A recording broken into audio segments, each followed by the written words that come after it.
awoso no nsia anopa de no abo ewo sompa 106.5 FM enkran de no anopa nana kwadwogesi no nsia bremu kase ebo bra so se yede kase no etoawo ewo mafiafie munwumam ene baabi awo a utie afidi kase yi na ebo no mo afiri sompa fie 106.5 FM won kran no ena masantima agi atum sompa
Trust fund no nsema hodo bi ene niema bi koso ewo honom a wo mani nyi ho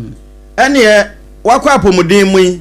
wo mo de ato aban ne mu se wonom ebenya nkwanhia ewo ya akwan ahodo so no wo nya ni emergency no won fanhye ne nhyehyem dwemtreni a woda bedweku a wo mo ehwe sikasem so wo mai emrase bedwem no wodi tu dwa se media budget review a ene ye hwe ni mna nyade sasoye no ebebisa sika foforo bia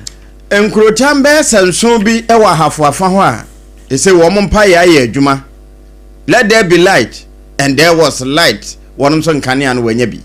Enipa nan ya yebo wo mudin se wo mbe ya soafo abedi achiwe ene nyame ya aduma appointment committee no nyame ya aduma Friday kra wo china ena impinifo be hye no wo mo atoto wo ma no.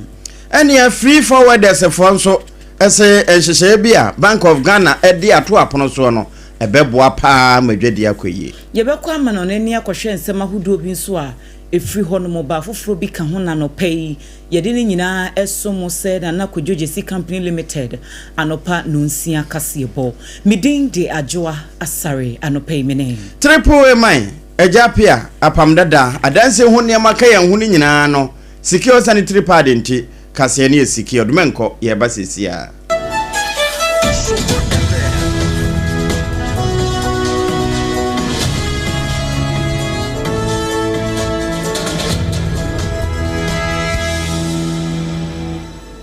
Yes, ensem nase ede amamo na dom kuma ye wo mai emrase bedwemu en wo mu echiremu se Ghana Medical Trust Fund ya yes high friend no Mahama case dwumedia aban ye se wo de ba no abeboa apomudin mu ensem ne wo mu a empepi ya na wo mota ekọ hawa hodo bi ayade no ano odin ne behia sika kese bi ti se cancer ni kidney problems ahodo no aban no ahye e de sika no aso omanfo ase na ensemi ebeto dwa no omanfo bebre no na akasa e de etia ya wo mu echiremu senka we de enye adebone nanso esese aban no ebiebie niemani so na wo mu hunu de etuemu ankasa na dom kuma no wo mu ranking member ya oda bedweku ehye apomudin ensem so o mai emrase bedwem eye doctor ayiwu afriye na wono ena no a wo friends mtwofo enhiemu ya wodi to just say sa Mahama Cares program no National Health Insurance apomudin si echiba no wo mwate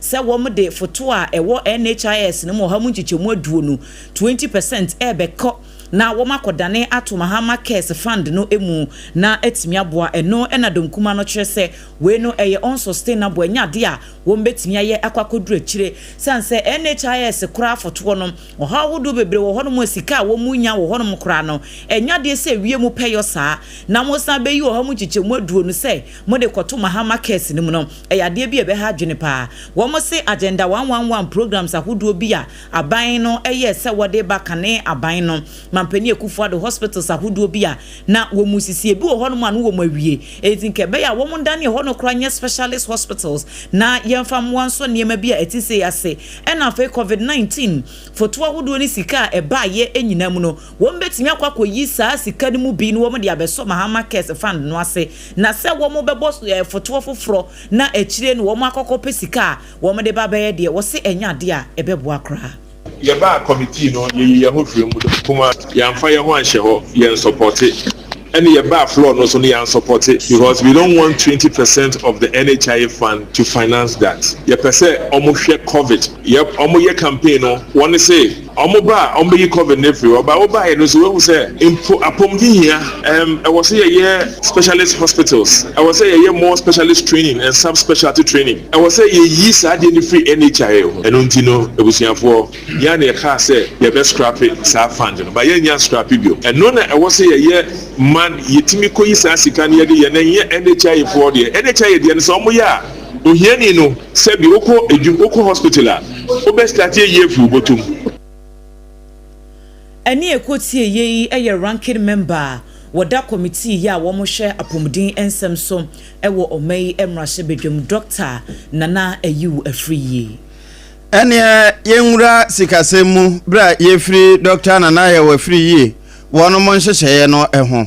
na wono de atodwa echese wo hwe wiase nyina besia yetime ko International Monetary Fund ne yekokoje no se de nhyehyeye no wo ho adadi se woman yi yebetime hu yentoma esi ne yetime hata ne ye ewo badwam a wo se nhyehyeye mapabi empanimfo de gu apono so na sa nhyehyeye no bu bi ene se adwumafo akatua entumu beba ho kra enya de ohamu nchemu dude ebetime atra ne no ene mpanimfo de to so achese adechie ye san so kra de nhyehyeye foforo agu apono so se de be na bosia bo na emu nhyehyeye no ye nkwati anase ye mfom ne no ya ne se bosome makoma aduasa nsia nhyehyeye na enomu no nso no ukokohwemu a ene media review budget ayura Dr. Atoba Forsen wode kwa akotodwa ewa badwafo ne nim no se tie bia ebebie no nso ani waso ama yate nema biase na yate ne yie ne no ena adwumafo akatua sha ase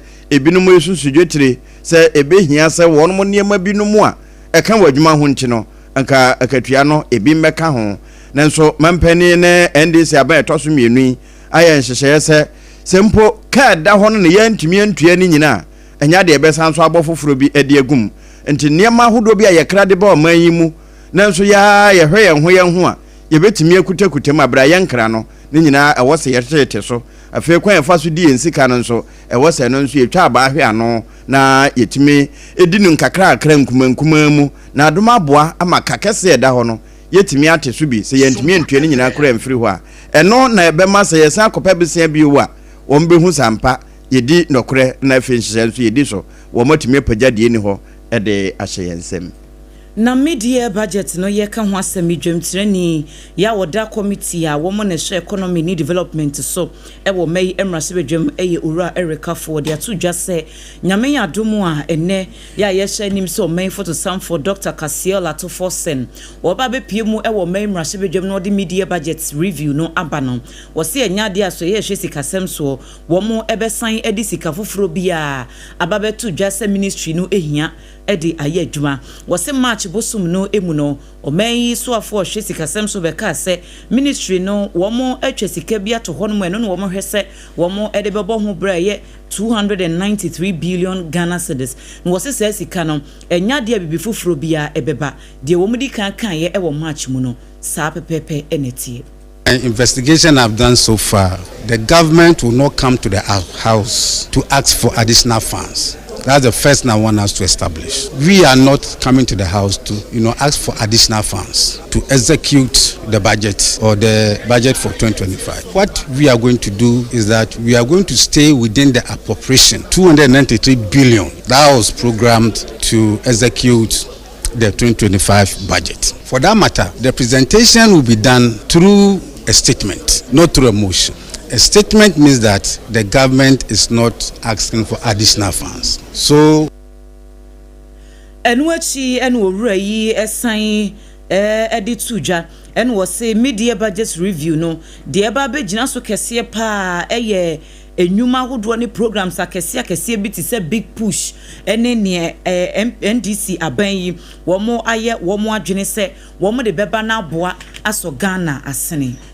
They have not actually turned this economic round. There've not been any production to warrant the kind of gains that we've made. But at the ministries, if you are not spending, we've realized that the finance minister is not spending. Contractors have not been paid. Even ministries have not been given their allocations. So if you are holding on to the money, obviously the currency will be doing better against the major currencies like the dollar. So until he begins to spend and begin to give the ministries money to spend, then we can then be measuring output. But for now, there is nothing going on. And for ministers, they can decide to do whatever they want to do to hold the currency. They are not spending. Bank of Ghana is trying to check here and there. At the end of the day, the figures will be good.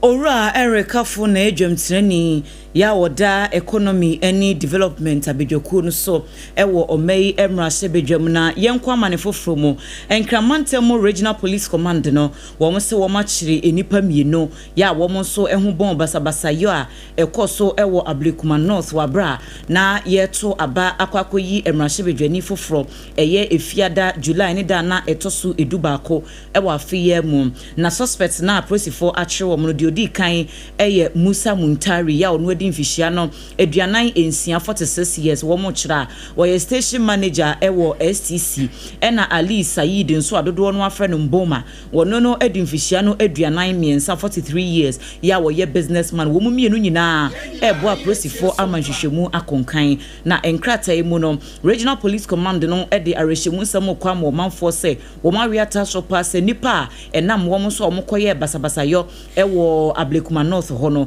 wombehwe se atentrene ebetimi aye adwuma ensemtwofo nkratasie superintendent Juliana Obin ya woda mansan enkita hodia no maprosi adwumakuo no a ewon kran wono enanensa ehye asie ene yenya fire eno so a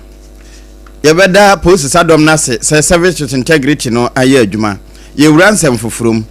Cat International eye ekobi a ensha ban ase na nso abere bia wono modwene adwene adwempa de matemamufo se de be na wombenya apomodem papa ade akọ wo mo nyuma so titru ene wono mo a enam nkwanhia so ma ebinum enye pira hodo na wo mo ye wodwumadie kase bi won kan ha enomo ena panin kwankyerefo a oda wo mo no West Africa Regional Integration no ono ne kwankyerefo owura apia adoma kokusi ade tudwa chese se wo hwese de enkwanhia hodo wo ya akwan so emu awia ne anadwo nyina adi pira hodo ebre nipa ema ebinum sore wo mo dua so no ni nyina ewasa aba no de kan nhyehyɛ ho na se health insurance mpo ene wo betwa ede ato ho so obi prepare toro bia insurance betimi afa anka beboa pa manipa pomuden wo man Ghana mu no etumi agina yie sesi ya aba ne de 24 hour economy ba anadwo nyina ye ba ba ye adwuma na hwe ya akwan so nso nkwanhia dodo na tasi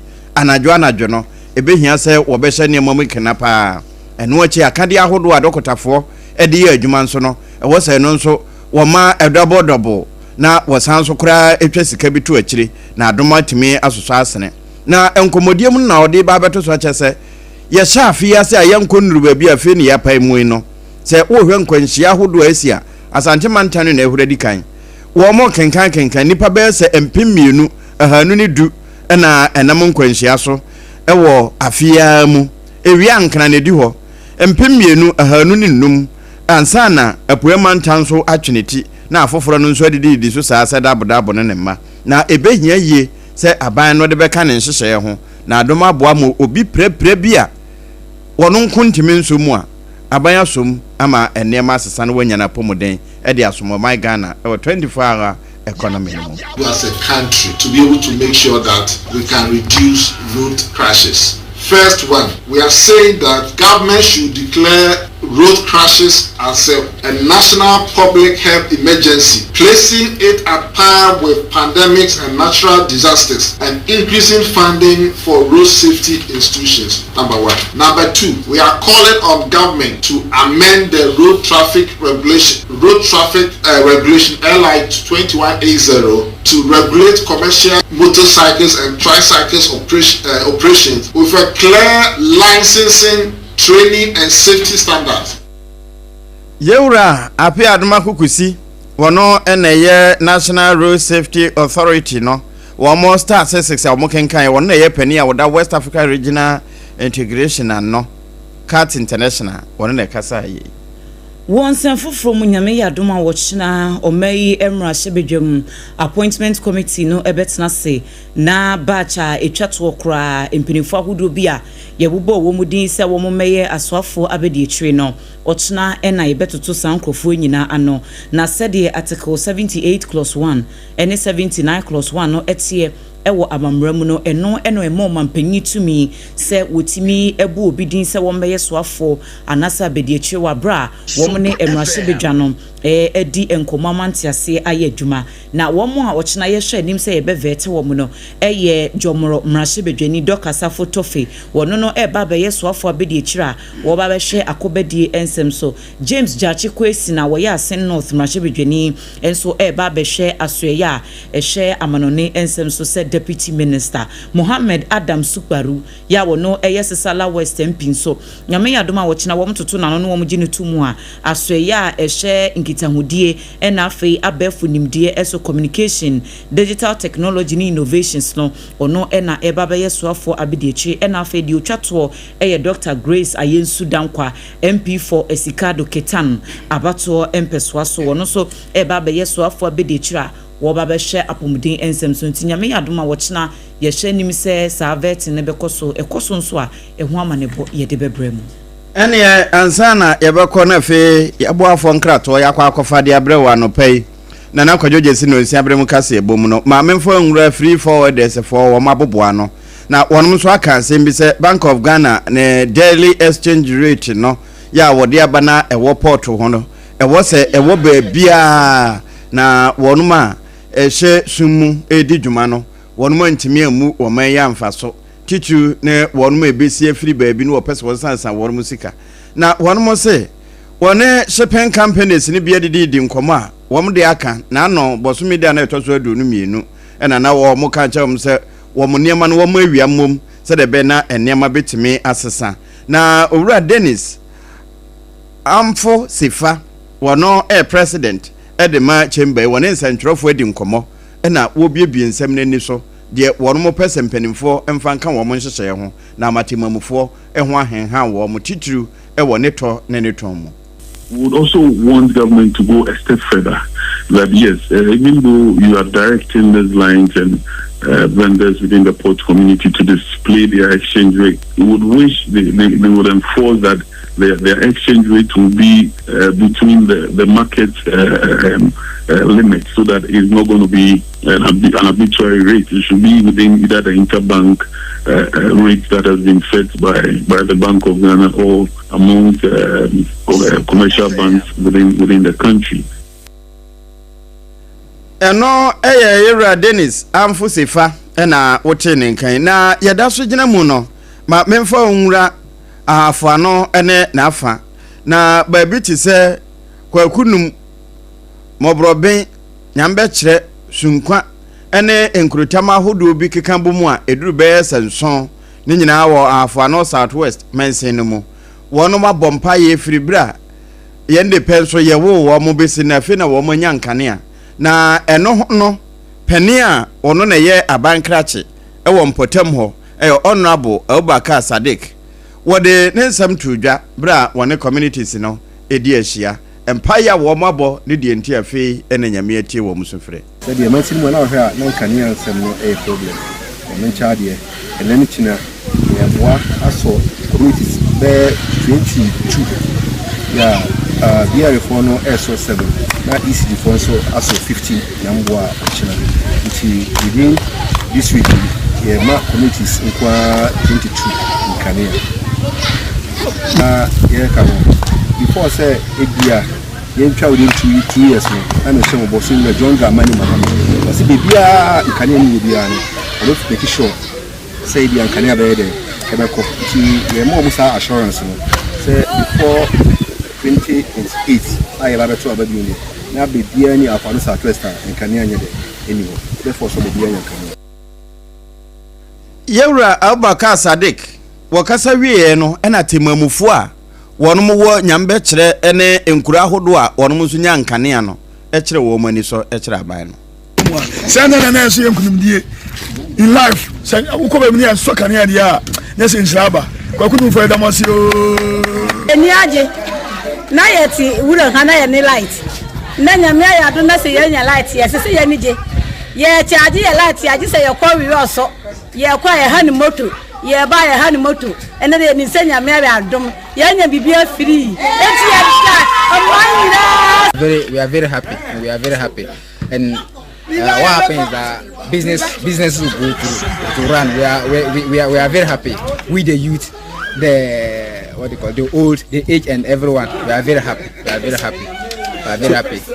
And we are community members na. One more war kwa kunum mobrobemo ene nyamba chire sunkwa ene nkura hodoa afi na wo monyankanea ena ate se wo moda ase chire wo moni giagie anopai hyene so se na kwajoje si no nsia bre mu kase ye badanse hu ne mapapa no wono ene de som Ghana ene adasa ene nti ubesi dan ana obeye dan ho adwuma na wato ne ma ne nyina afiri na kwajoje si company limited ho ne nkura batade wo mai Ghana e wo ba bia esemframa eno ane se wo bopono num na anopai kase no e secure da na e secure sanitary pad ntia wasi unyinta so na unya entwa brade a secure sanitary pad ye no Ghana ha nyina na afi ne boefo na eye papa ne nim sade ebibifo bu onsa ete eho adwuma no woyo enti fa bi mo na nyarewa bi awofa ewo nsabuo mu no saa ha no nyina afiri ho anopa bedidia ya na wako hajia special local foods wo mo kan ye ho ene ye de kase eto awo menkwansa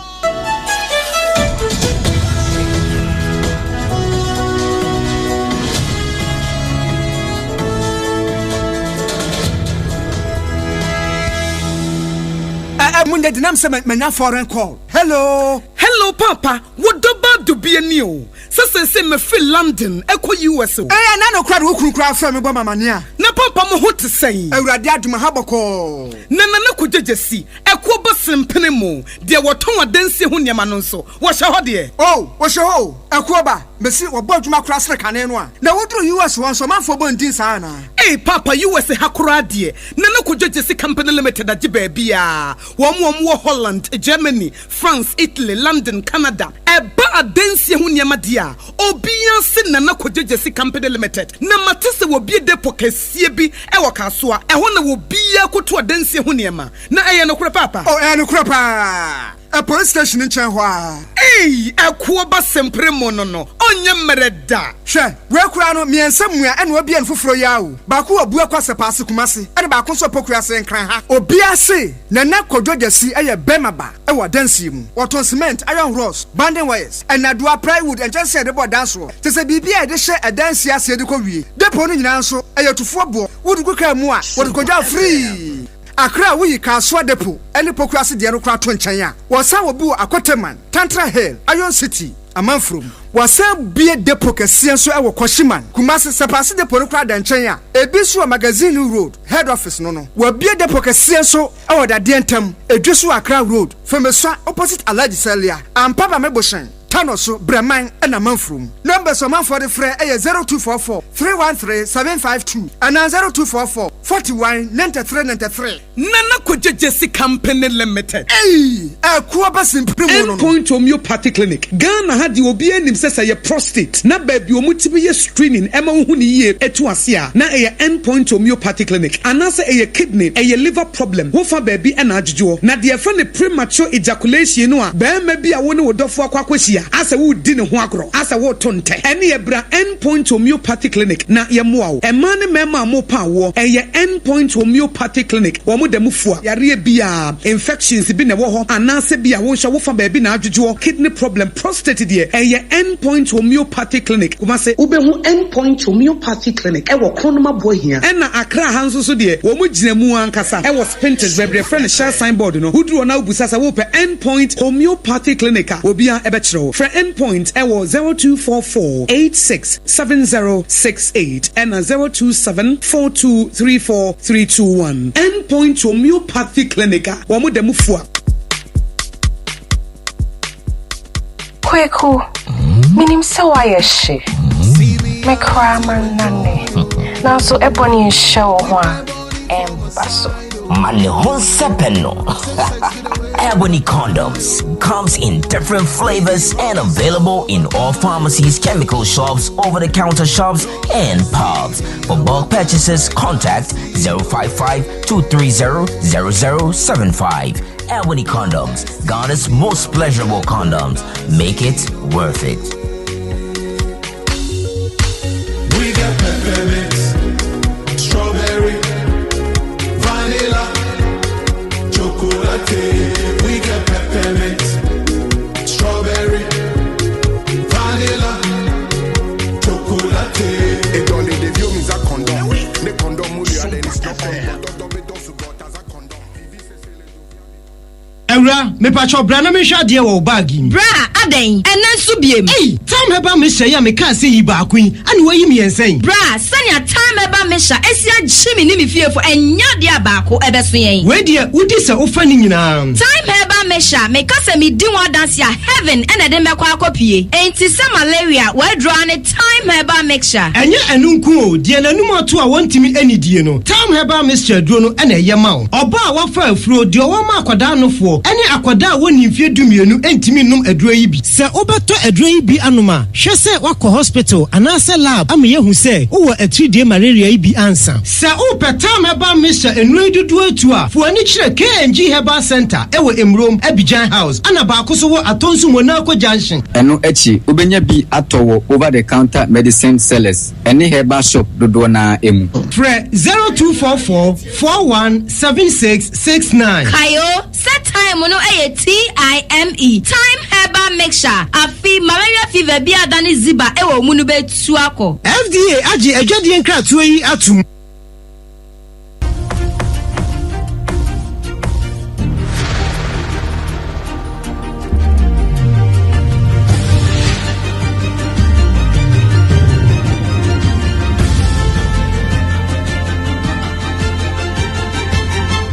SOMPA TV Emma Aketuapa. Emma Aketuapa mpa ebusuan ye damasese mwatwen ye amia dane ye ho akwaba ye de kase bono ekowie amanone na US aban no ene mampanyina wodi wo mwanim Orado na Trump nranhye mudie bi ekoso ya opanyini efrinhye mudie no asepe ene wo beposi e woni social media eso ena wodi etu dwase US aban no esigina ye say enema hodo a wo mo ekra efri Philippines edeba oman no emu no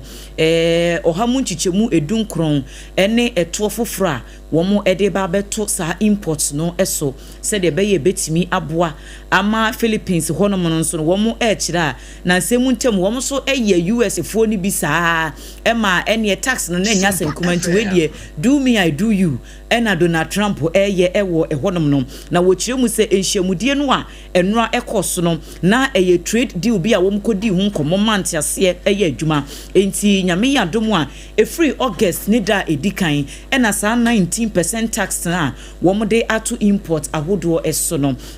ba be ye adwuma enti Philippines minor wom enyina yie na wom nhye wei enso kase no asi ebia fe no waso wafidie ensamwa anopai na kwadwogensi company limited no nsiabrem kase ebo ya secure sanitary pad e ka ho na endpoint homeopathy clinic wono ena eso yemu ama ye de kase ni nyina asie na fe Hajia special local foods se ya yinidi wo ho no de edimu akotena wote ye bi ne se enkuro bi wo afo no south wester nyame adom wo manyankane a mroben ka ho kwakunum ena nyambe kire Saran so ne de bra wo se dom kuma wo mai emrase bedwam se mahama care fund no ene ehun sensem ekoba niam bi wo ho no mo ekoso a wo mani enye hu aban no ene media review budget finance minister wa ko kan ho nsem na wo de hye bia ba beto se ka hodo a yede no enya de a ye besan so akrakra niam a ebeburu ye nso ede abam adwumafu akatua kra ntumu beba ohamu nche mu dude entra nyame ya domu a wochina empenyifo ennan bi a wo ye mrase bedwafo a yabo wo mudin se wo meye asoafo abedi echi no wochina ene ye betoto wo mano ene afoforo ena ye de bre o se na kodwoje si no nsia bre mu kase yebo ya secure sanitary pad wode pad mu nwaso pad mu enchenso wode so ya sene endpoint homeopathy clinic wo se yanka ncho se ubeye free e wo prostate yare no ho a endpoint a shell signboard and crime spenters kwana so ana akrono ma bo hia kuma se sentimental mu ho na abekọ na ye behwe ahwe oyi anopa bedi dia ya akọhacho atomic hwa transition achiwo hagia special local foods anopa nuane awiade na enwumre die nyina awoyo na duane no ene wode original ingredient ene awio ye papa nso nye de apro no bia enti wode bia no ne ho ene aye woda ede afri anopa woni afoforo ene so ye mu a yede no nsia bremu kase ebo no eto awo wakenkan for triple A mine ejapia APAM DADAA ena Ransford nso to yen ede man e ya sisi Facebook SOMPA 106.5 FM Accra ene YouTube SOMPA FM live no yura tabwa tensemu ensem no ne nyina akwa obenya midin ede ADWOA ASARE ye dane ye ho na Ghana Today no ye de abremu